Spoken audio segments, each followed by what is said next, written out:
Hello and welcome back to Proverbs, a letter to my son. Today we'll be looking at lesson 9 in the series, and this lesson will cover how fathers were taught their own sons to acquire and use wisdom. In Proverbs chapter 1, we saw the 4 steps to learning and living the book. In verse 7, we saw the fear of the Lord that we must acquire and maintain in order to accomplish those 4 steps. In paragraph 3, verses 8 through 19, we saw the kind of friends we must reject if we are to maintain a biblical fear of the Lord and be successful in accomplishing the 4 steps. In the last paragraph of chapter 1, we saw what happens if we ignore or reject wisdom. And if we do reject or ignore, then we can't say we have a biblical fear of the Lord, and we cannot be successful in accomplishing the 4 steps. That's all chapter 1. In chapter 2, we saw the kind of searches we must engage in order to find the fear of the Lord that leads to wisdom. In chapter 3, we saw the blessings that come from doing good. Those are the do's in verses 1 through 18. And then we saw the security that comes from not doing evil, verses 19 through 35. And those are the don'ts. And I entitled this, Wisdom with the Boots On. Now in chapter 4, we see 3 parts of the chapter. The first part, verses 1 through 9, a father, actually King David, taught his son, Solomon, to acquire and espouse wisdom. And then in verses 10 through 29, Solomon is teaching his own son to acquire wisdom and to use it correctly. In verses 10 through 19, he teaches the don'ts. Don't do these things. And in verses 20 through 27, he teaches the do's. These are the things you do need to do. And that's exactly in the opposite order when we saw it in chapter 3. Now I want to compare chapter 3 and chapter 4. You'll find it interesting. In chapter 3, this is wisdom's conduct in public. This is how we should maintain ourselves.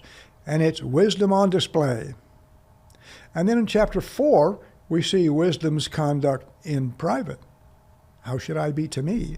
And this is wisdom's conduct under control. In chapter 3, we saw wisdom with the boots on. And now in chapter 4, we're going to see wisdom with the brakes on.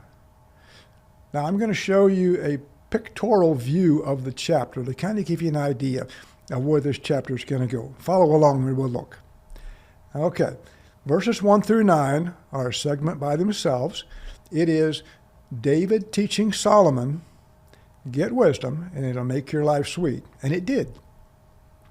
When we move to the next few verses, it's Solomon teaching his son. Now, that particular portion of the chapter is part 1. He says, don't do this, don't do that, don't do something else. He's teaching his son, get wisdom, avoid evil people and their activities. And then the last portion of the chapter, verses 20 through 21, are the do's. This is part 2 of Solomon's teaching his son Rehoboam. And he says, let wisdom guard what you see, what you say, and what you do. Now in all 3 of these sections, there are introductory verses. So we'll look at those verses, and then we'll get into the teaching. So let's go now to verses 1 through 9. And here we see a call for sons to listen. Solomon is calling for his sons to listen to his teaching. Let's look at the text. Sons, all of you, listen carefully to what I'm about to teach you. Pay close attention so that you'll understand the importance of what I have to say.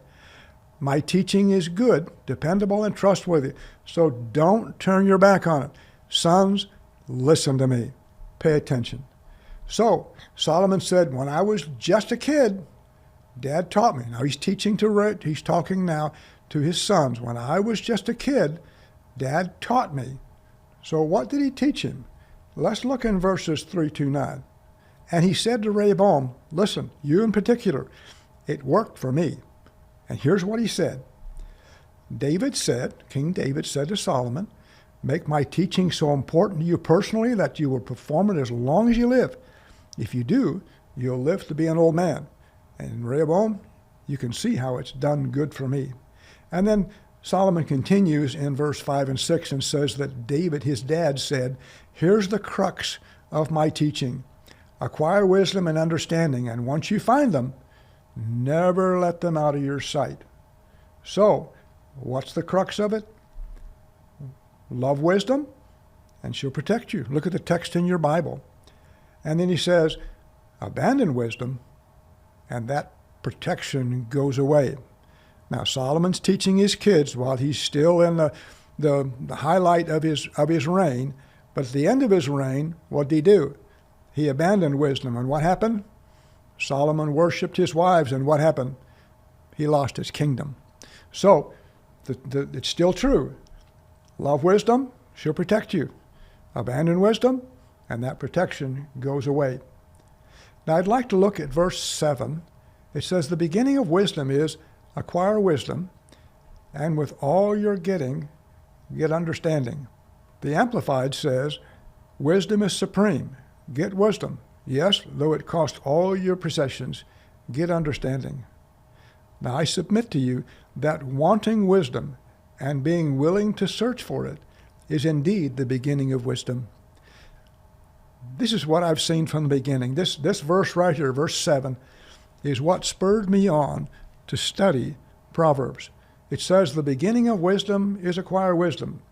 How can wisdom be wisdom? Well, like I said, wanting wisdom is the first step to acquiring wisdom. And I wanted wisdom, and I found some. I found a bunch. And you can too. But the first step to gaining wisdom is wanting it. Now let's look at verse 8.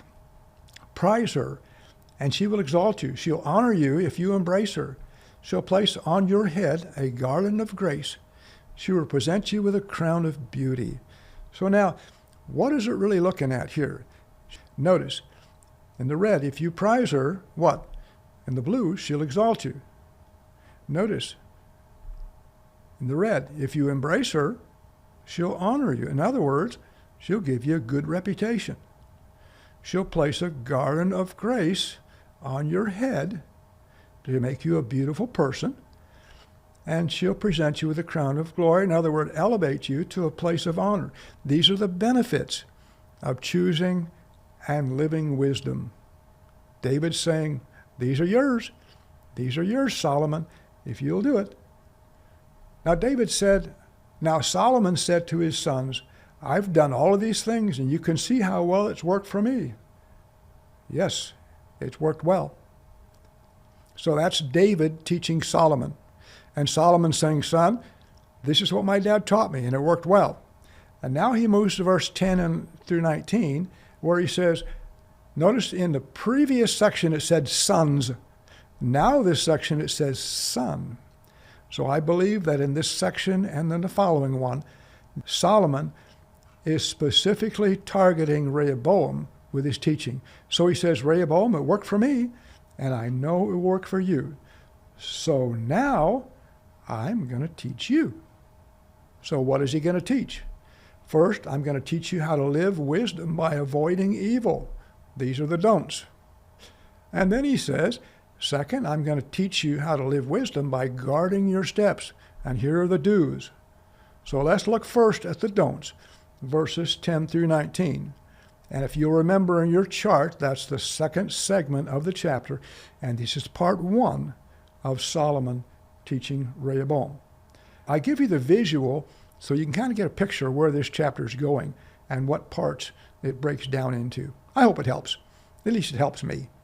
So let's go back now. We're going to look at the introduction to this second section of the chapter.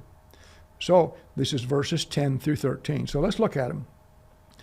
I'm going to kind of paraphrase, in a sense, these verses. You can look at them in your text, and we'll look at them on the screen. In verse 10, Rehoboam, make my teaching yours for life, and you'll live to be an old man. That's what David told Solomon. Now that's what Solomon's telling Rehoboam. I have taught you by example, and I've led you by lectures. In other words, I've lived wisdom in front of you, and I've tried to teach you wisdom. So follow my example. Follow my teaching. Verse 12, if you do what I say, nothing will prevent you from living good and godly and nothing will make you stumble and fall. Verse 13, grab a hold of instruction and don't let it go. Your life depends on it. This is the introduction of Solomon to Rehoboam for this section about the don'ts. So, in other words, Solomon saying, pay attention to what I am teaching you and do it. So, now the don'ts. This is verse 14 through 19. Don't say, think, or do wicked things. Just don't take part in it. Don't join evil people in their deeds. Don't go out there and do what they do and tell them you approve of what they do. Verse 15, avoid engaging in any kind of wicked deeds personally, whether it's with them or by yourself. Just don't do it. And don't go out of curiosity to see what these wicked people are doing. Don't have any part of it. Don't even go there. And then, if you happen to come upon them doing their evil deeds, get out of there as soon as you can. Do it. Get away from there. But the question is, why avoid these kind of people? Here's what the text says. They're totally engrossed in their sin, and they want nothing else. That's the kind of people they are. They're totally engrossed in it. And verse 19, notice I skipped verse 18. We'll go back to it. They go through life blinded to the truth, and they can't understand why all of the problems overtake them. It's going to be hard for them. Notice, disaster awaits them at the end. You shouldn't be part of it, because if you are, disaster will wait for you at the end. But notice I skipped verse 18, because these are the kind of people and the disaster that waits. But, life just keeps getting better and better and better for those who live good and godly. Rehoboam, that's what I want for you. I want you to be a good and godly young man, and don't get involved in these sinful practices.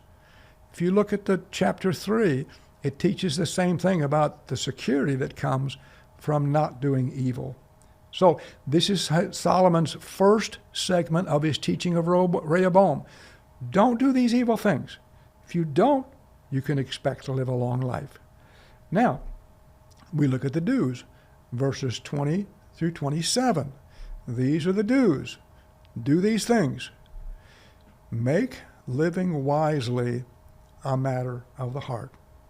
Now back to our visual. This third section here, part 2, is the do's. And he's saying, here's the introduction, but he's saying, give my teaching your full attention and listen with interest. This is the introduction to this second section now. And he says, find a way to keep them in sight and on your mind. Make them a heart attitude. Do them and do them and do them until it becomes who you are. And then it's important because living my teaching results in abundant life and health. So he's saying, I'm getting ready to teach you something else here now, so pay attention. It's important stuff.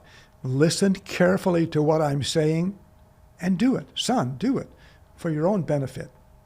So, what are the do's?